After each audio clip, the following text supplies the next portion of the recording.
Studio, c'est la deuxième partie du programme le plus électrisant du paysage audiovisuel camerounais, le PAC. C'est 10-12, le Zénith qui se poursuit.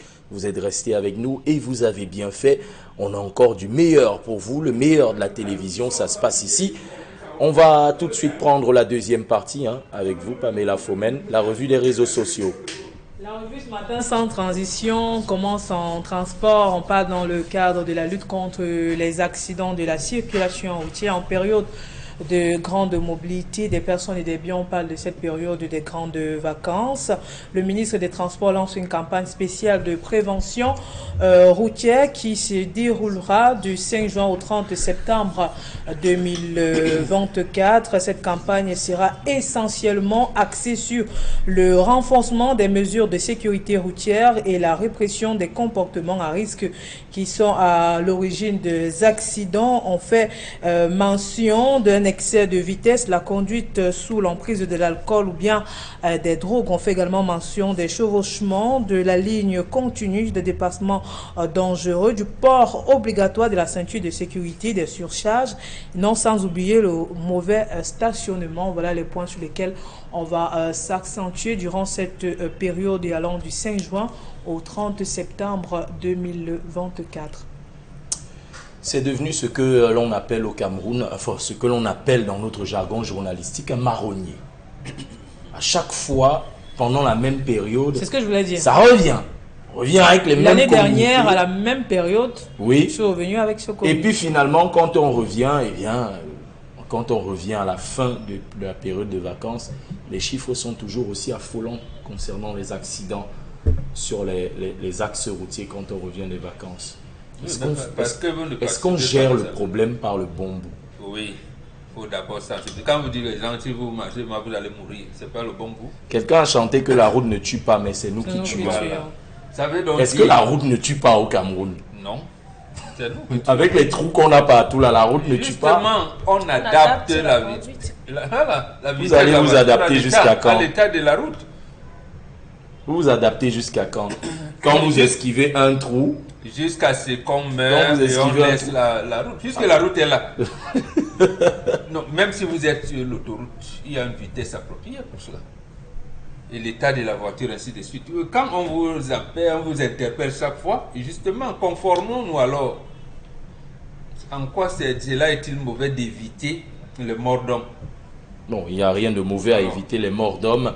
Mais on a l'impression que le communiqué, les exhortations reviennent chaque année. Mais pourquoi on n'arrive pas à juguler cela? C'est vous les conducteurs qui devez gérer. Disons même que nous, les usagers de la route. Bon, les usagers ont leur responsabilité.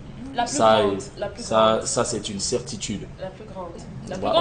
On va essayer maintenant de rouler à 2 à l'heure. Sur l'accélérateur. On va essayer de rouler à 2 à l'heure maintenant. C'est vous qui prenez le risque de vous jeter dans un ravin. On va essayer de rouler à 2 à l'heure. C'est à vous de voir. Comme ça, on pourra arriver au village dans 3 jours. Ok, accélérer et aller en enfer plutôt que prévu. Monsieur Ding, vous savez quels sont les indicateurs que montre un pays à terre? Mais quoi? Le premier indicateur, c'est quand le citoyen n'a plus conscience de la mort, du danger. Ah si, on a conscience du danger. Dis donc, moi quoi dedans? Qui parle les choses à Yaoundé là-bas? Qui parle? D'accord, c'est cela. Quand même les habitations,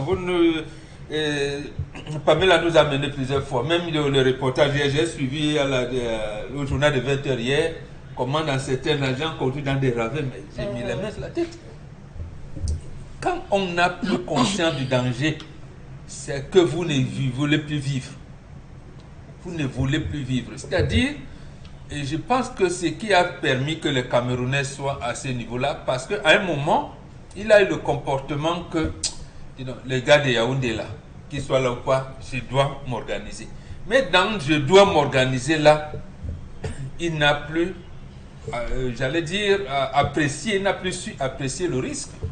Il s'est lancé comme ça, demain on va faire n'importe comment, on fait quoi, demain moi quoi dedans, et tout. On est arrivé à une situation où on est obligé. C'est sûr qu'on ne doit pas se limiter au communiqué. Oui, bon, parce que quand il finit de communiquer, c'est moi qui choisis la vitesse à laquelle je veux aller. Il y a des contrôles mixtes sur le terrain. Oui, il y a des contrôles, il y a ceux qui flashent en route. Bon, je ne sais pas si ceux qui flashent sont de son ministère ou bien d'un autre ministère. C'est d'un autre ministère parce qu'en réalité, la police et la gendarmerie ont quitté le comité interministériel de... C'est pour ça que je parlais de prévention. En fait, on parle de sécurité routière. Dans sécurité routière, il y a prévention. Il y a un certain nombre de choses. Mais pourquoi ces limites? Comment la police et la gendarmerie ont quitté? Parce que ils ont transformé la route en poste de péage. C'est vrai que c'est vrai que c'est difficile d'avoir une certaine traçabilité. Vous voyez un barrière de la police, barrière de la gendarmerie. Après, les civils du ministère des Transports, ce n'est pas comme ça que c'était admis. C'était admis que c'est un conjoint. Conjoint. C'est vrai que c'est difficile d'avoir à évaluer tous les chiffres à l'échelle nationale des accidents durant cette période. Mais pendant plusieurs années, et bon, on attend encore les chiffres de 2022. Est-ce que l'année dernière, ça a marché au communiqué? On n'a pas eu les chiffres. On n'a pas eu les chiffres officiels de 2023. On a eu ceux de 2022, mais pour le courant de toute l'année, on est passé de 2020 à environ, on est passé d'environ 3000 en 2020, 3000 décès sur l'année écoulée. Mais si jamais 2021, on est passé à 6000, donc on a doublé. 2022, on a augmenté, on est passé à 7000. Mais là, à ce moment, quand on a ce type de chiffres-là, qui, je le rappelle, sont des chiffres qui, justement, ne peuvent pas encore compiler les accidents dans les bourgades rurales et tout.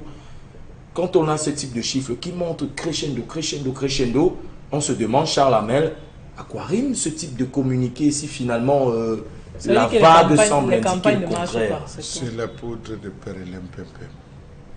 Poudre de perlimpinpin, autrement dire, tour de passe-passe qui vise à enfumer les gens en leur racontant tout sauf la vérité. C'est un affumage de la dernière catégorie.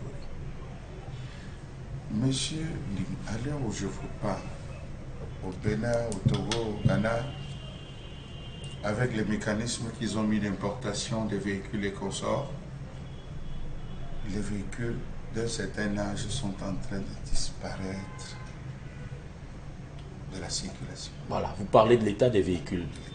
Très souvent, on observe dans certains endroits, les véhicules ne sont pas très conventionnels. Monsieur Ndi, placez-vous sur les axes lourds de notre cité.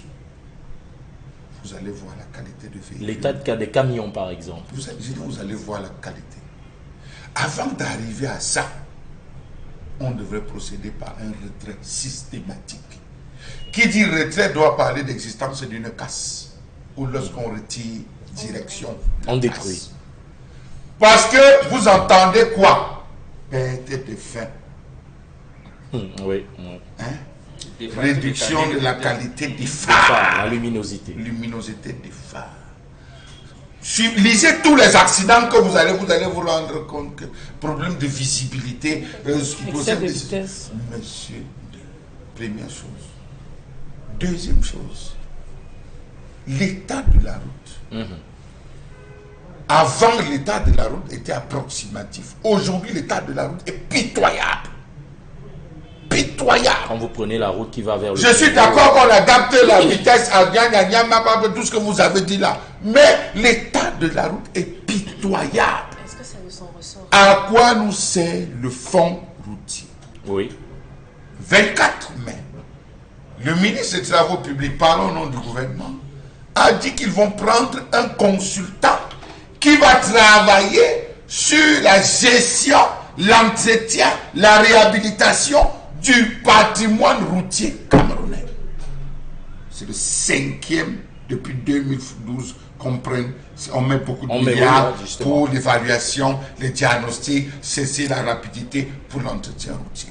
Mais on se moque des Camerounais. C'est comme si ce sang qui se verse aide à, je sais pas moi, à la gestion, à la mauvaise gouvernance, ça aide ce sang.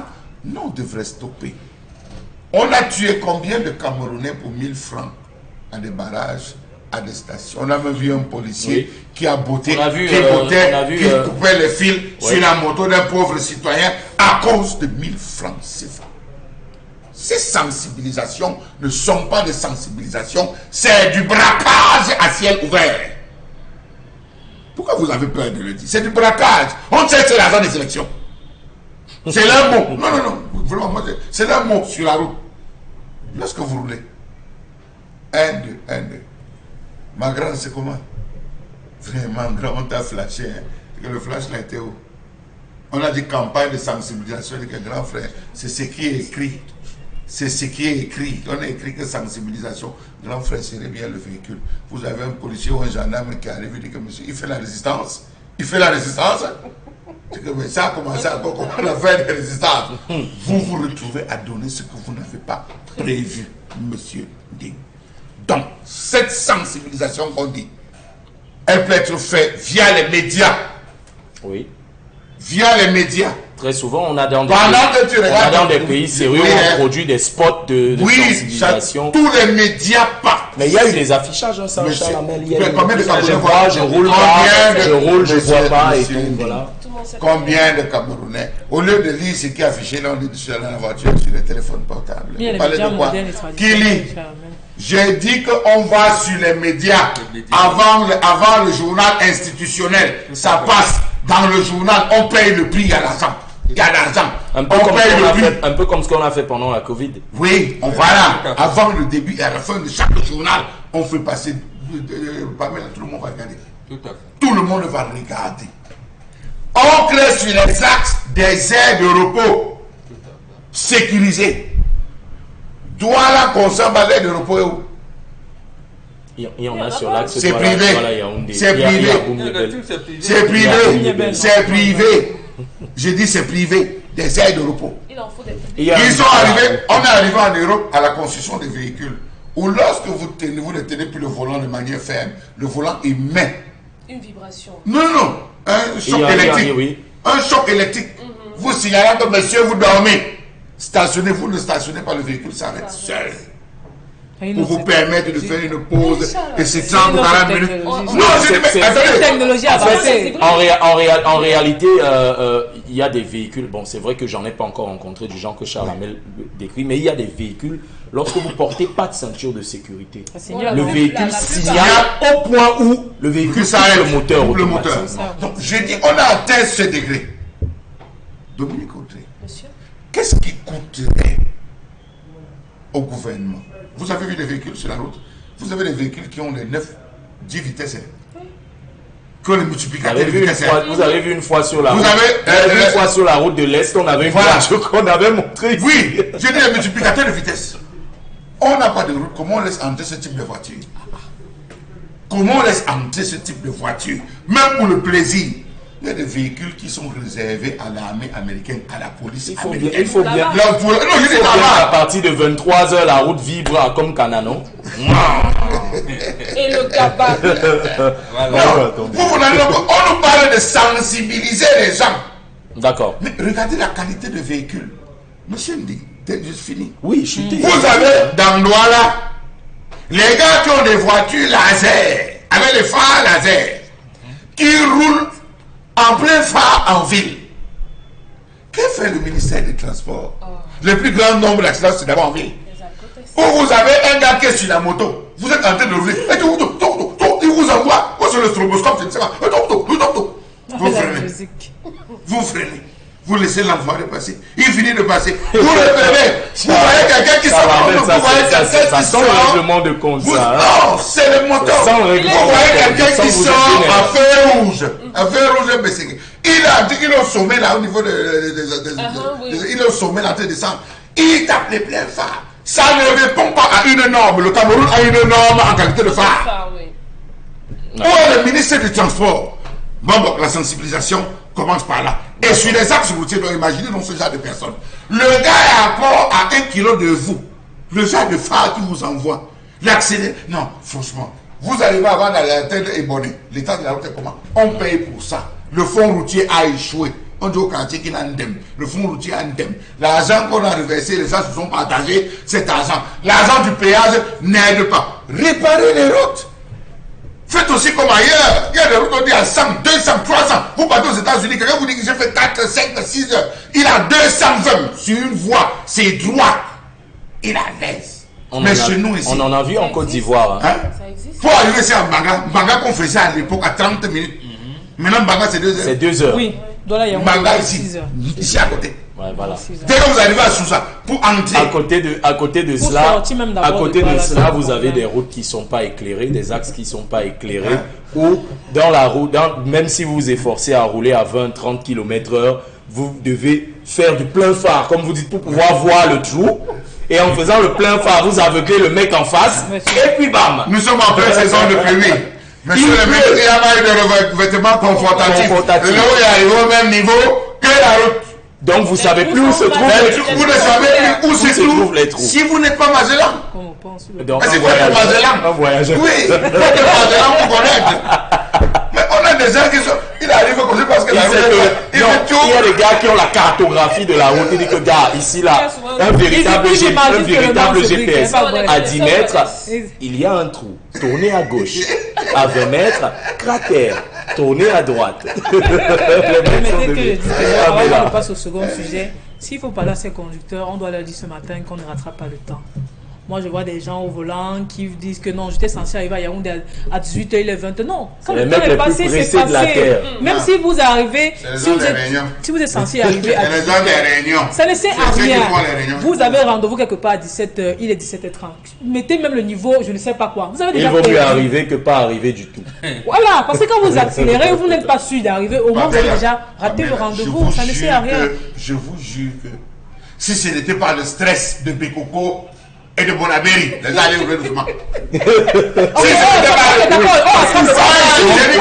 le stress, si je n'arrive pas vite, Carrefour, l'affaire 4 heures. Et dès qu'il traverse, il accélère. Non, dès qu'il traverse Bekoko, il va doucement. Oui, quand il a réussi à éviter l'embouteillage. Mais quand il est coincé 4 heures, dès qu'il réussit à sortir. Dominique Audrey, vous ne savez pas ce que ça fait de sortir en ligne droite. Vous arrivez. La pénétrante est même en l'air, c'est la même chose. Les gars accélèrent à cause de ce taxe-là. Oui. Vous savez ce que ça fait d'être parti, d'avoir roulé 4 heures, 4h30. Vous arrivez, vous freinez, vous accélérez un peu. Vous freinez, vous accélérez. D'autres qui ici vont de l'autre côté là-bas pour rouler, ils vont remplir là-bas devant. Et quand ils arrivent, la police. Quand on libère la voie, vous allez voir que les gens auront moins de stress. Regardez les deuils. Lorsque les gens font un enterrement, quand on dit que collation, les gens abandonnent, lorsque la collation, les gars disent que nous, il faut qu'on rentrer. Pendant que les gens vont à la collation, les gars demandent des véhicules. Vous, on dit que là, Bonabéry, situation Bonabéry, on dit que gars, c'est encore free. Ils disent, j'ai la possibilité. Il accepte. C'est ça, en fait. Même quand vous êtes dans les bus de transport en commun, quand vous arrivez au niveau de Bonabéry, chacun sort. Oui. Passager sans bagage, vous sortez. Vous devez passer 5 heures de temps là-bas, vous prendre ta moto, je suis pas. Voilà. Il y a quelques jours, on parlait de Entrée Sapeur, non? Oui. Je vous dis donc, ce matin, 2 personnes ont failli perdre la vie. 2 conducteurs de moto parce qu'il y a une entreprise qui fait dans le transport des ordures ménagères qui est, je vais pas dire tombée, qui a failli tomber. Il y a la mairie écrit dessus. Non, c'est pas, bon. D'accord. Bon, là, on nous envoie directement. C'est pour nous inciter. Merci Dani Warren 2. Et on nous incite à passer au second sujet. Et vous le voyez, il y a la gendarmerie. Ici, c'est à Dakar, c'est dans le 3e arrondissement de la ville de Douala. Vous voyez ce présumé braqueur qui a été arrêté dans une boutique. On fait savoir, si on s'en tient à ce qui s'est dit dans la vidéo, c'était lors d'une transaction, comme nous appelons au quartier, un dépôt d'argent, précisément la somme de 1500 francs que le monsieur, le jeune garçon, on dirait visiblement, a voulu détourner l'attention de la jeune dame. Si la régie pousse un peu la vidéo, vous verrez qu'à la fin, vous verrez le témoignage de cette dame qui raconte c'est le couteau qu'il utilisait là-bas. Oui, ça c'est le poignard qu'il avait. On dira peut-être heureusement il a échappé à la justice populaire. Il est un peu chanceux le gars. La dame, ok, voici la dame qui témoigne. On peut écouter la dame, Dani Warren 2, Cédric Chouna, Carlos Mino. Comment t'as agressé? Oui, c'est moi. Explique ce qui s'est passé. Qu'est-ce qui s'est passé? Ah, dis donc, il faut la dire comme ça là. Elle s'est partie là-bas. Voilà, voilà, femme. Dis ce qui s'est passé la mère. Qu'est-ce qui s'est passé? Je suis parti là-bas pour faire ma sœur. Oui. Oui. Ça veut dire qu'elle veut le dépôt des centres de 1500. Elle fait que détourner les numéros, fait que détourner les numéros. Après, d'ailleurs, son frère sont là maintenant. Oui. Maintenant, comme ça commence à bousculer. En tout cas, mon pot de feu est tombé maintenant, la montée est là. Elle a pris mon téléphone, qui peut là, il sort. Voilà. La femme dit plus. Ok, merci la mère. D'accord. Elle est sous le choc. Hein. Ce genre d'événement. On est au quartier Dakar. Quartier Dakar, dans le 3e arrondissement. Quartier Dakar, l'un des endroits reconnus pour être un point chaud de la ville de Douala. Celui-là est pris. Il dit merci à son Dieu. Oui. Il a été hyper chanceux. Il dit merci. Je connais bien Dakar. Là-bas, s'il n'y avait pas eu cette intervention, le type aurait passé. Non, qui disent merci. Non, les anciens. Le dieu des voleurs. Le dieu des voleurs était avec lui. Merci. Le saint patron des voleurs. Regardez comment quelqu'un l'attrape, comme tu pars ou viens ici. Et il y a des événements, je vous parlais encore il y a quelques mois ici là d'un événement presque semblable qui s'est produit du côté d'ancien 3e.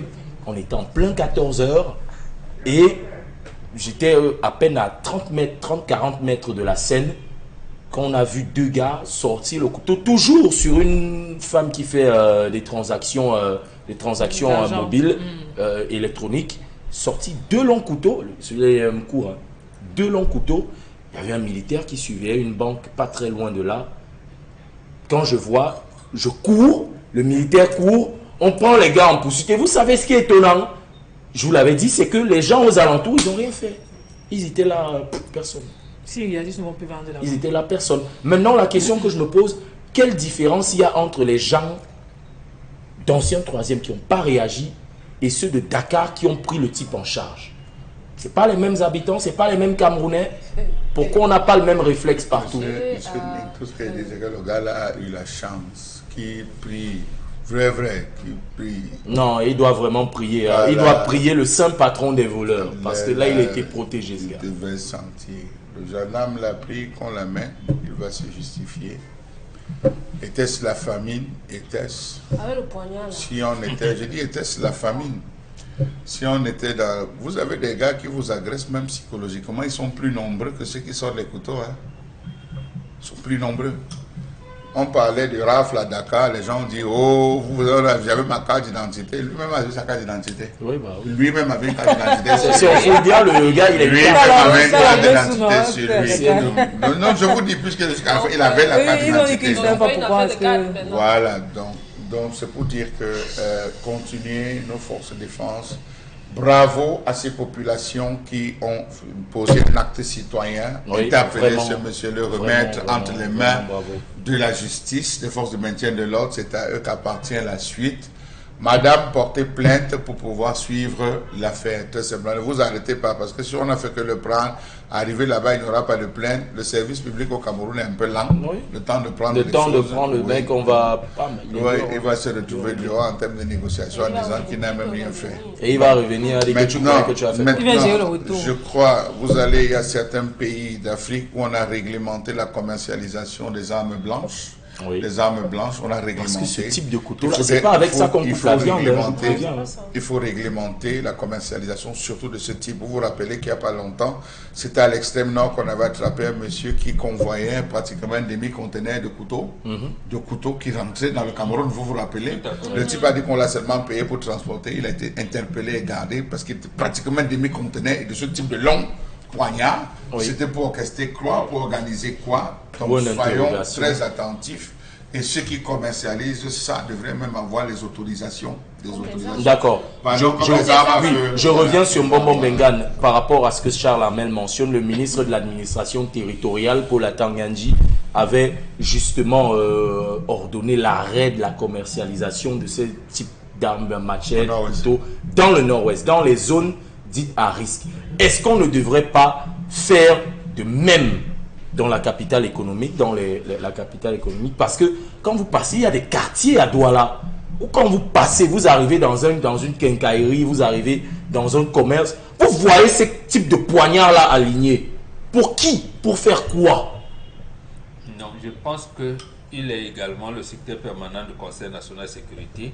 Il doit renforcer les moyens pour forces de maintien de l'ordre pour justement qu'on n'en arrive pas à des mesures spéciales du genre commandement opérationnel. On devrait peut-être en arriver là, c'est ce que beaucoup pensent. Hein. Mais il ne faut pas justement arriver à ce niveau, ça veut dire que les forces de maintien de l'ordre ont failli dans leur mission, ils ont échoué. Or, le nord-ouest, par exemple, c'est une zone, disons, de guerre, dont il y a des choses tout à fait compliquées qui se passent là-bas. Mais dans les autres, nous autres ici, donnons les moyens comme les ratissages que les forces de maintien de l'ordre font, les rafles et autres, qu'on leur donne des moyens.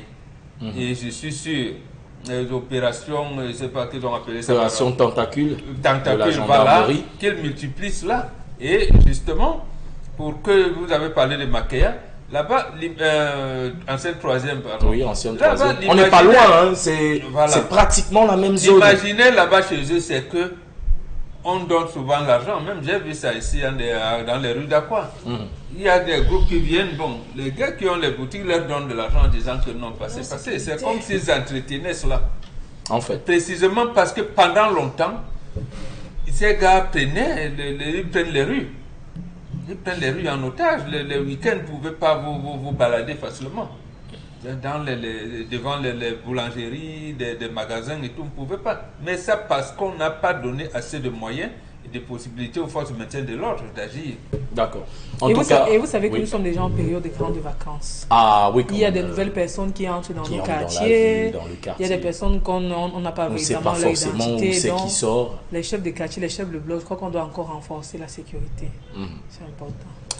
En tout cas, un bravo à ces populations du côté de Dakar. On sait que Dakar, Pont Blanchisseur, Brazzaville, Oyak, c'est pas vraiment l'endroit le plus sain de la planète. Neubel aussi. Bah ouais, on est bon. Neubel, c'est Douala la deuxième. On parle de Douala la troisième. Toute cette zone-là, en allant vers Entrébi, Bilonguet, village. C'est pas vraiment la grande sérénité là-bas. Alors bravo à ces populations du côté de Dakar. Bravo également à ces éléments de force de maintien de l'ordre, notamment ce gendarme qu'on a vu en image, cette équipe qu'on a vu en image. Je ne vois plus les véhicules d'équipe spéciale d'intervention rapide tourner. Et si je ne vois plus les tourner dans les autres. Je ne les vois plus. Peut-être c'est deviennent un peu rares. Quand avant, ils étaient dans les 6 arrondissements. Il y avait une voiture pour les 6 qui couvrait les 6 arrondissements, avec toujours un bon personnel derrière. Ils faisaient un travail remarquable. Oui, donc, on aimerait bien voir ça il faut qu'on revenir avec encore plus d'intensité. Oui, et que les rafles se mettent encore en branle. C'est-à-dire que ça ne soit pas seulement concentré. Aqua est devenu, ils ont fui village, ils sont dans les zones d'Aqua, mais il faut encore puger Aqua, puger Bomono, puger Dipombari, puger Bepanda, puger village. Il faut puger la ville de Douala. Oui, il faut la puger systématiquement à travers ce type d'opération. Voilà. Je crois que ça va un peu libérer, permettre. Vous savez, quand on coupe le courant, ces jours où il n'y a pas, il fait tellement chaud même comme avec les pluies. Vous savez que quand il pleut, les gars profitent de l'heure où le sommeil est bien là. Oui. Quand il pleut, il fait frais, vous dormez, vous êtes à l'aise. Ah, vous n'entendez pas comment on est en train de casser la fenêtre de l'autre côté pour rentrer. Et... Le drame, c'est qu'ils viennent désormais le jour. Oui, même le jour aussi. On a assisté à un cas ici il y a une semaine, en face de la grande bâtisse qui est de l'autre côté de la route, où une dame venait de sortir de l'assurance. Elle voulait traverser la route. Les gars se sont arrêtés comme s'ils voulaient la bâcher sur la moto. La femme dit non, je vais traverser. Ils ont sorti les poignards, déchiré le sac de la femme. C'est déjà grave. Donc, je pense que nous avons des agents en moto. Vous les voyez, on a des policiers en moto. Ces policiers, on doit encore multiplier, acheter des motos, les mettre là-dessus pour faire le tour et traquer ces benziquinaires de notre genre. D'accord. En tout cas, merci, je le disais, aux populations du côté de Dakar. Merci également à ces éléments des forces de maintien de l'ordre qui sont intervenus relativement à temps. Et merci à vous, Pamela. C'était notre dernier sujet de la revue des réseaux sociaux. On va mettre le cap sur la régie pour la séquence consacrée à l'interpellation en vous tend le micro pour que vous disiez exactement ce que vous voudriez voir changer au Cameroun, que vous donniez votre avis. On s'est baladé un peu partout avant d'aller du côté de l'Hexagone. On est allé du côté de l'Hexagone. On revient au Cameroun. On va avec notre correspondant du côté des ECA, Joël Niem. C'est Joël Niem qui est du côté des ECA.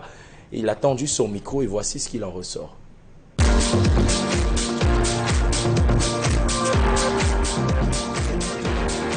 Dans notre ville des Écassis, on a des difficultés, la plupart sur nous les benzikineurs. Parce que présentement, moi, je suis un benzikineur qui vous parle en temps.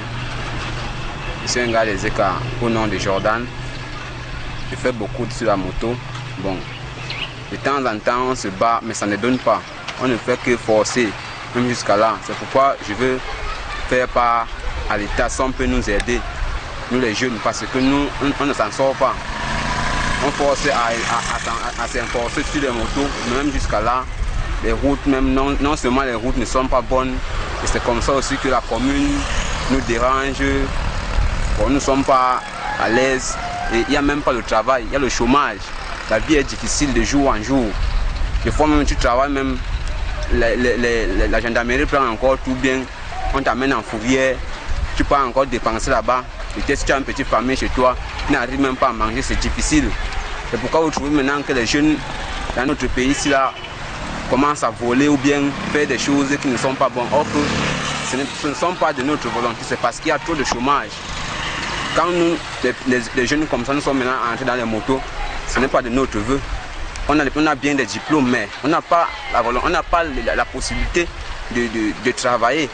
C'est pourquoi nous on s'exerce sur les motos. Et même dans les motos, là, on ne s'en sort pas toujours. C'est pourquoi.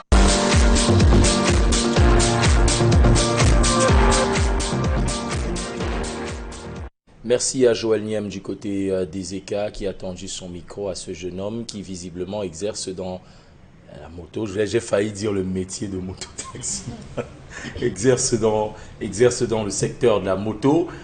Il y a une réalité, environ 64% de la population active jeune exerce soit un métier informel qui rapporte moins de 700 francs par jour, ou alors est tout simplement au chômage.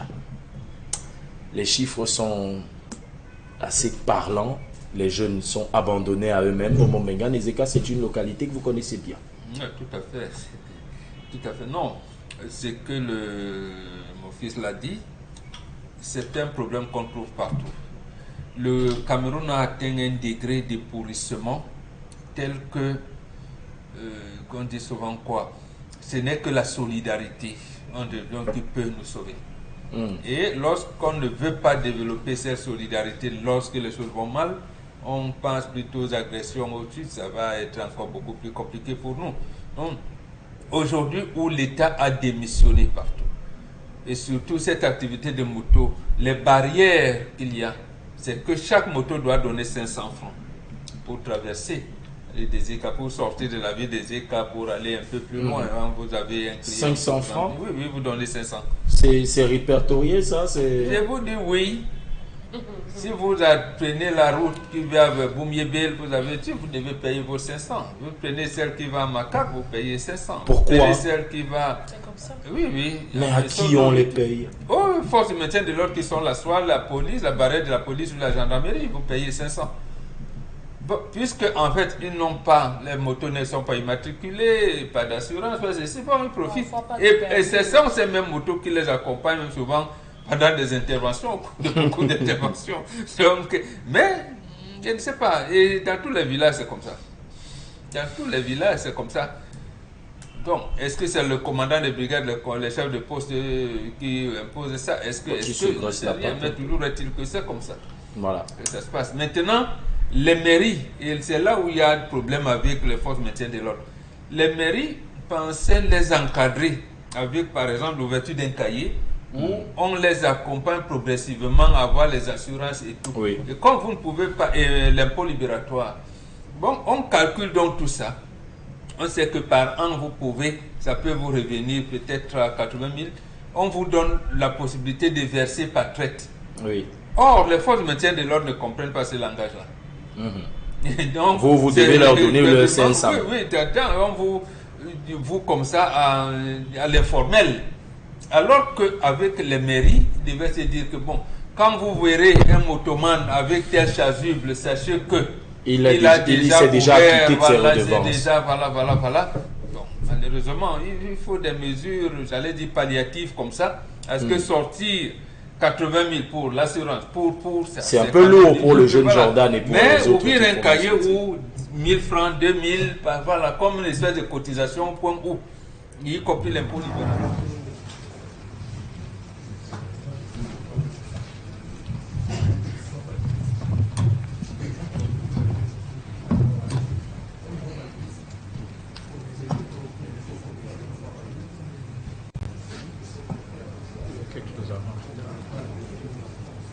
Demandez-leur s'il y a un problème.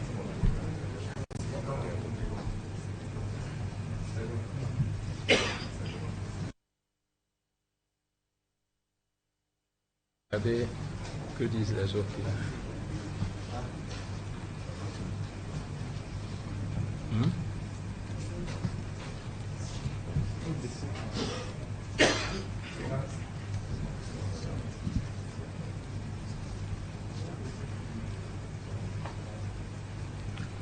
Monsieur le secrétaire général du ministère des Sports et de l'Éducation physique, monsieur l'inspecteur général, madame la représentante du gouverneur de la région du centre, messieurs les conseillers techniques, mesdames et messieurs les inspecteurs, directeurs et autres responsables du ministère des Sports et de l'Éducation physique,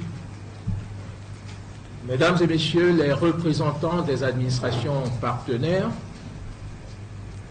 messieurs l'administrateur de l'Office national des infrastructures et équipements sportifs, mesdames et messieurs les représentants des services compétents, messieurs les représentants de la Fédération camerounaise de football, mesdames et messieurs les représentants des médias audiovisuels, écrits et cybernétiques, toutes catégories et obédiences confondues, je vous salue. Mon bonheur est heureux de vous voir ici présents avec enthousiasme et ferveur, ce qui témoigne du plus grand intérêt que vous portez au bon déroulement de l'activité relative à la préparation des rencontres internationales ô combien importantes que les Lions indomptables, notre sélection nationale mythique et emblématique, les Lions indomptables sont appelés à livrer ces rencontres que les Lions indomptables sont appelés à livrer respectivement le 8 juin au stade Omnisport Amadou Ahidjo de Yaoundé à 14h contre le Cap-Vert, la sélection nationale du Cap-Vert, et 3 jours plus tard, le 11 à Luanda contre la sélection nationale angolaise. Le but de la présente réunion est précisément, après celle tenue ici il y a quelques jours, dans le cadre du lancement des préparatifs de l'organisation de ces rencontres et de la participation du Cameroun hors de nos frontières en Angola à cette autre rencontre, comptant pour les 3e et 4e journées éliminatoires et qualificatives pour la prochaine édition de la Coupe du Monde, États-Unis, Canada, Mexique. Le but est, me semble-t-il, de mettre en évidence, dans les faits, de manière concrète, la pertinence, l'incandescence et l'effervescence des très hautes instructions du président de la République, son Excellence Paul Biya, ainsi que des grandes orientations qu'il a bien voulu prescrire en ce qui concerne les Lions indomptables et les défis auxquels notre emblématique sélection nationale est confrontée à court terme et à moyen terme, et plus précisément dans l'optique des 2 prochaines rencontres. Le discours à la jeunesse du 10 février dernier nous semble à cet égard le discours fondamental qui doit orienter les actions à mener, le discours fondateur de 1001 espérances en ce qui concerne les victoires attendues des Lions indomptables et la reconquête des lauriers de la gloire pour notre emblématique sélection nationale. Le président de la République, son Excellence Paul Biya, a prescrit avec force et grande détermination l'exigence d'une meilleure organisation pour de meilleurs résultats, avec pour finalité de nouvelles victoires pour les Lions indomptables.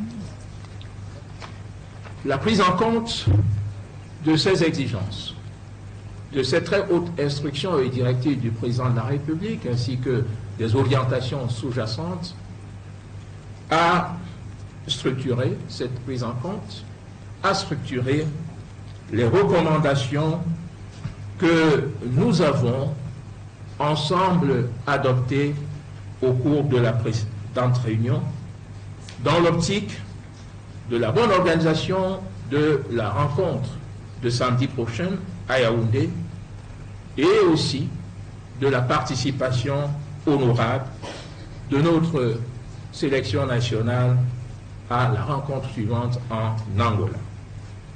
Certes, on ne peut, dans le contexte actuel et à partir de notre posture, c'est-à-dire celle de l'accomplissement des missions régaliennes qu'imposent les rôles, fonctions dévolus au ministère des Sports et de l'Éducation physique, dans le vaste champ de la mise en œuvre de la politique sportive du gouvernement, telle qu'elle est définie par le président de la République, son Excellence Paul Biya, et mise en œuvre par le gouvernement de la République sous la conduite du Premier ministre, son Excellence Joseph Dion Ngouté, on ne peut occulter un certain nombre de réalités faites de difficultés connues, faites de péripéties, d'intempéries, de vicissitudes et de tribulations. Mais voyez-vous, cela fait partie de la vie en société, cela fait partie de la dynamique de toutes les organisations. Nous ne pouvons occulter cela, au contraire, nous devons en tenir compte, car, comme le dit un très grand poète, René Maria Rilke, permettez-moi de convoquer ainsi la poésie, qu'une chose soit difficile, qu'une chose paraisse difficile, est une raison en plus de pouvoir nous tenir à apporter les réponses appropriées à la difficulté. Est une raison de plus pour pouvoir nous surpasser, pour pouvoir nous transcender, pour pouvoir nous élever au-dessus de nos intérêts individuels, personnels, et nous placer au niveau, sur les cimes de l'intérêt général, sur les cimes de l'amour de la patrie, sur les cimes de la gloire de la nation, sur les cimes de l'intérêt général. Ceci pour l'honneur de notre pays, pour l'honneur du Cameroun, pour l'honneur de la patrie, autour de la gloire des Lions indomptables. Pour arriver à transcender les différents facteurs de complexité et les difficultés qui se sont présentées, hélas, circonstanciellement, nous devons d'abord pouvoir compter sur les forces qui sont celles du Cameroun,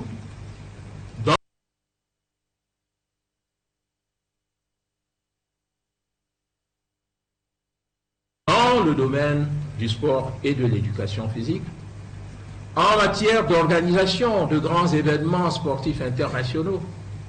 Le Cameroun, dit l'histoire, a organisé avec brio Mariestra la plus belle des éditions de la CAN. Et le Cameroun l'a fait sous la très haute impulsion du président de la République, son Excellence Paul Biya. Le Cameroun a organisé cette 33e édition de la Capital Énergie de manière remarquable, admirable, en présence de 24 nations africaines. Nous voici donc face à une heure de vérité qui, nous semble-t-il, à 48 heures de cette rencontre importante, nous met en présence de deux nations. Ce que nous avons pu faire avec une maestria exceptionnelle, remarquable, admirable, et qui a valu à notre pays les meilleurs lauriers, pourquoi ne le pourrions-nous pas, dans le cadre d'une rencontre, nous allions dire bilatérale, d'une rencontre entre deux pays sous l'égide de la FIFA, qui est un grand partenaire du Cameroun en matière d'organisation de matchs qualificatifs et même de participation du Cameroun à diverses compétitions en rapport avec la Coupe du Monde.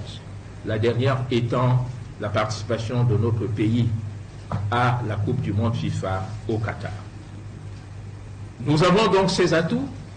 Les administrations ici présentes, dans le cadre du COCAN que Monsieur le Président de la République, son Excellence Paul Biya, nous avait fait le très insigne honneur de présider ce COCAN, où se retrouvaient toutes les administrations ici présentes, comme à l'accoutumée.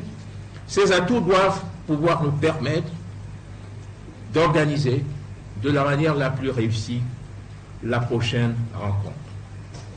À cet effet, et pour y arriver, je voudrais implorer que souffle dans le cadre de cette réunion, dans cette salle, en présence de toutes les parties prenantes, y compris de la Fédération camerounaise de football, à laquelle l'État, à travers le ministère des Sports et de l'Éducation physique, a concédé une mission de service public et dont nous saluons la présence ici, sous la conduite du professeur Nkou Vondo. Nous voulons, disions-nous, que souffle dans cette salle et dans le cadre de cette réunion un esprit qui soit porté par trois règles fondamentales: le pragmatisme, le volontarisme et l'optimisme. Le pragmatisme, le volontarisme et l'optimisme. Pour ce faire, il nous semble que quelques principes doivent pouvoir servir d'ingrédients, d'éléments, d'aliments, de facteurs et de vecteurs de la réussite et du succès. Ceci, bien sûr, en étant conscient de ce que les défis ne pourront être relevés qu'avec la contribution des uns et des autres, avec les apports positifs de toutes les parties prenantes et participantes. Il s'agit donc d'en appeler aux exigences de responsabilité, à la considération de la primauté de l'intérêt général. L'intérêt du Cameroun dans le domaine sportif qui surpasse les intérêts sectoriels, parcellaires et partiaux. L'esprit de la recherche, de la construction, de la solidité, de l'unité, des lions indomptables. Nous en appelions dernièrement à la consolidation d'une strand d'union sacrée autour des lions indomptables. Et nous voulons savoir gré à l'entraîneur-sélectionneur Marc Brice, au regard des échos qui nous parviennent de la tanière et des images que nous recevons, grâce notamment à la CRTV, dont je salue la présence des représentants ici, et à qui je voudrais adresser nos remerciements. Ces remerciements, bien sûr, en premier lieu à Monsieur le Directeur Général, Charles Ndongo. Il nous revient que l'ambiance au sein de la tanière, elle est bonne, elle est saine, les joueurs sont heureux d'être ensemble, ils se sentent épanouis et ils sont déterminés à offrir aux Camerounais sportifs, au public sportif camerounais, de beaux moments de joie, de gaieté, de fierté et de sentiment de dignité d'appartenir à une grande et belle nation sportive, une grande et belle nation qui a fait ses preuves dans le domaine du football. Nous avons donc le devoir, avec les administrations présentes, d'assurer une bonne gestion de ce qui peut apparaître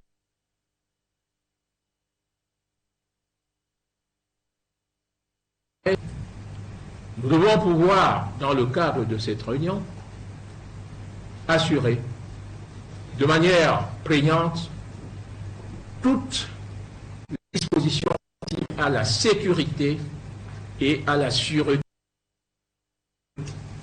des installations, à la sécurité des supporters et du grand public. Je parle sous le contrôle de l'administrateur de l'ONIES ici présent, mais évidemment, cela s'adresse aux responsables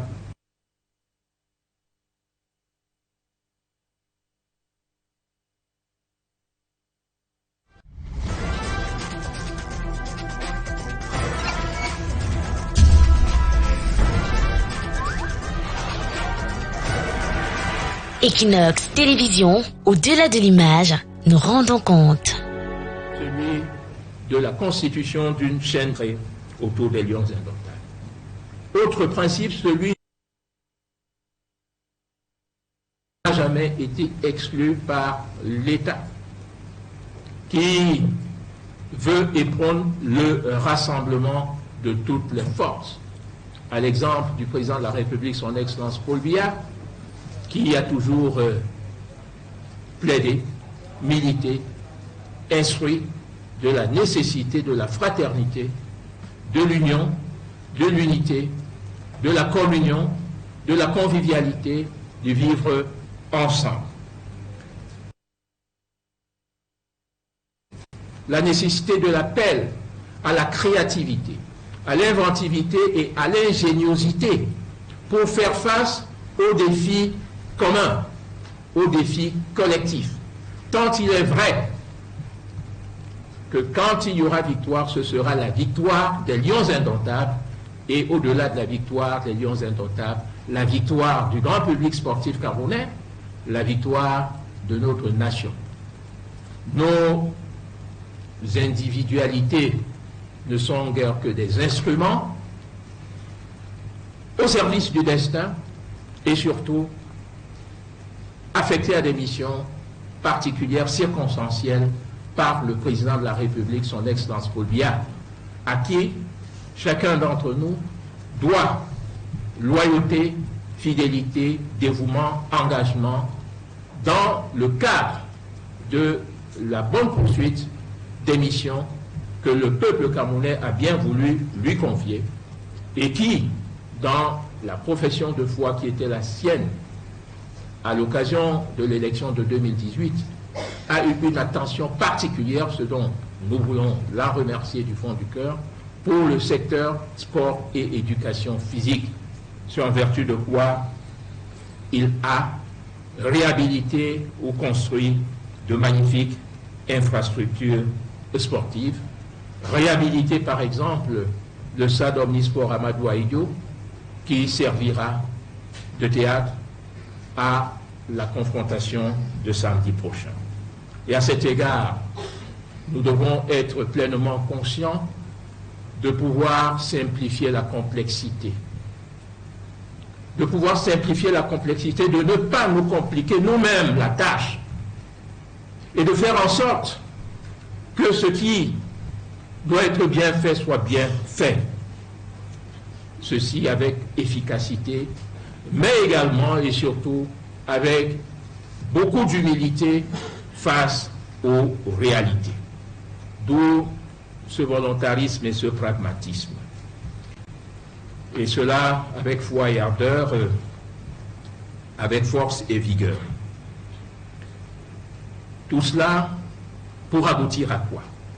Pour aboutir à la grande finalité de la victoire, à la grande finalité de la joie, à la grande finalité de la gloire des lions indomptables, mais aussi à la distillation de ce sentiment de gaieté, de fierté, de dignité, à cette jubilation qui sert souvent de socle aux belles émotions du grand public sportif camerounais et même africain lorsque la prestigieuse sélection nationale des Lions indomptables remporte des victoires sur le terrain. Et nous, ici présents, nous tous ici présents, nous devons nous sentir honorés d'être en ce moment particulier associés à cette belle aventure, à la réalisation de cette belle aventure.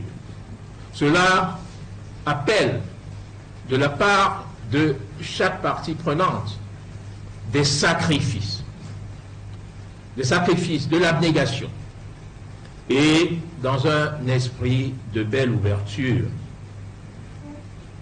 Ces sacrifices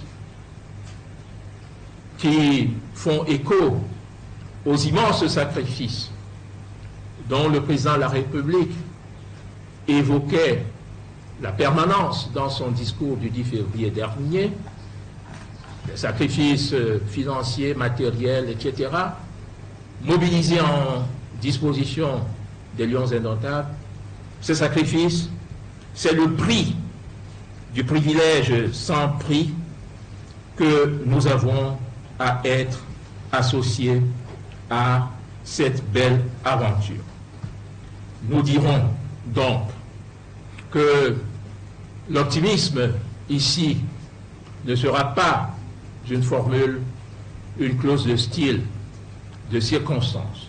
L'optimisme doit être une conviction profonde en notre capacité à relever les défis, en notre capacité à apporter toutes nos énergies, toutes nos forces, que dis-je, toute notre puissance au service de cette cause noble qu'est la bonne organisation, la belle victoire et la belle participation honorable des Lions indomptables aux deux prochains matchs. Et pour cela, je vous en prie, ouvrons nos cœurs et nos esprits d'abord à la victoire.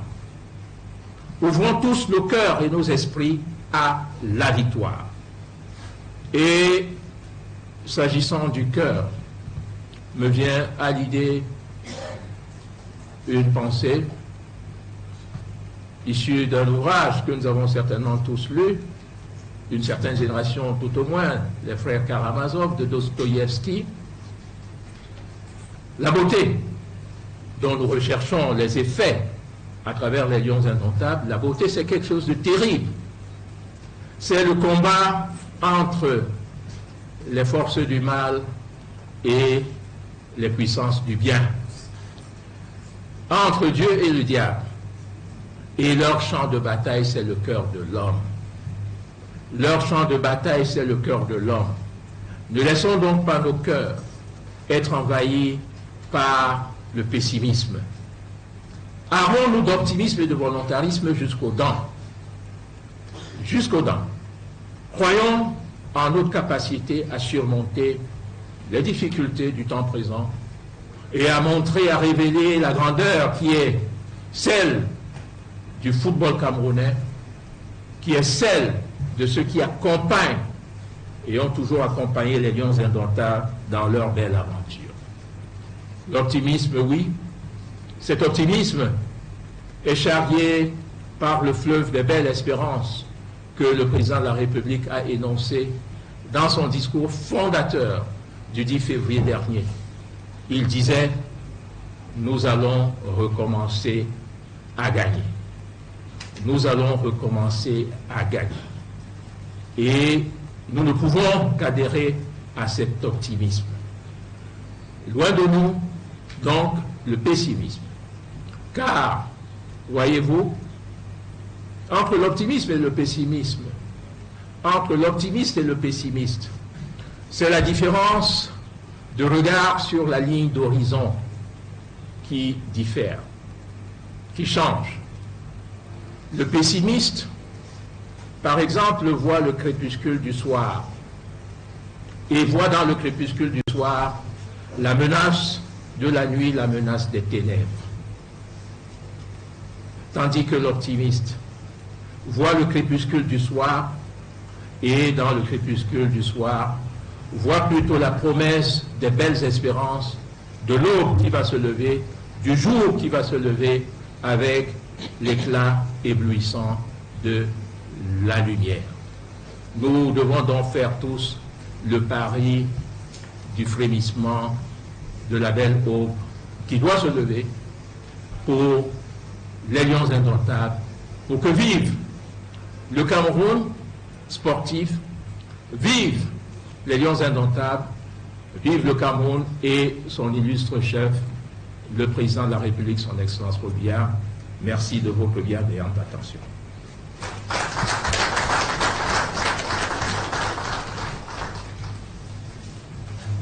Nous allons donc, monsieur de la communication, oui, nous allons prier nos amis de la presse après cette déclaration liminaire, ce propos introductif.